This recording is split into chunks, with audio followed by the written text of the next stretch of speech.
A 1,000-year-old route of pilgrimage linking Canterbury to the holy city of Rome is being re-established as the home of the Church of England launches a major drive to establish its international status.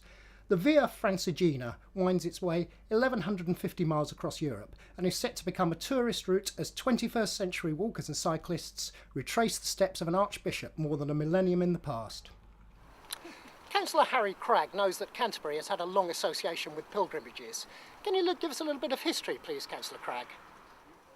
Canterbury itself, in my view, after London, is the most important city in England, has a wide world reputation. Pilgrimages really started in 597 AD when Augustine came to Canterbury. He was made welcome by the king of the area in those days and stayed in Canterbury, and as a result of that we have Canterbury the centre of the Church of England. We have Canterbury as being the centre for the start of the language being written down. In 990 Archbishop Sigeric went from Canterbury to Rome to receive the pallium from the Pope, which was part of the seal of office, and on his journey he wrote a diary, and this is the route of the Via Francigena. What about the current situation with the Vatican and the Church of England? It's something that you want to forge links with. We were invited. I went to Rome over 2 years ago, and there was a meeting in Rome, and subsequently from that we had a meeting in Piacenza in April of last year when Canterbury joined the Via Francigena Association, so it then became the European Association. The Via Francigena has taken the imagination of the Italian people at the high level. We have two areas of interest.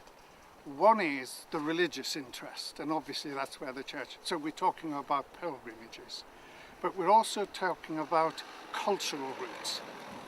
And of course that is where, if you like, the other side, the state, gets involved.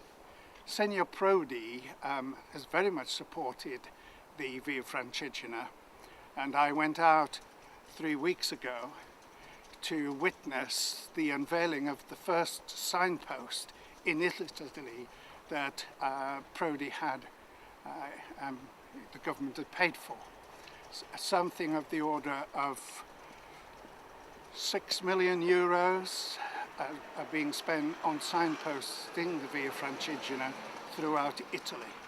There's a bi-yearly magazine that tells us all about the Via Francigena, and William Pettit's going to explain how it works.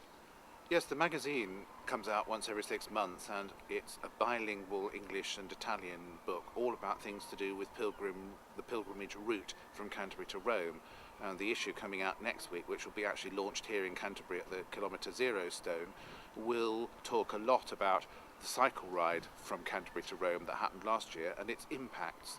And actually the impacts are part of this wider pattern that we have. We thought that people would cycle to Rome for sporting reasons and raise some money for the cathedral, but it's gone right into the community because all the people who sponsored them now know that they went along the Via Francigena.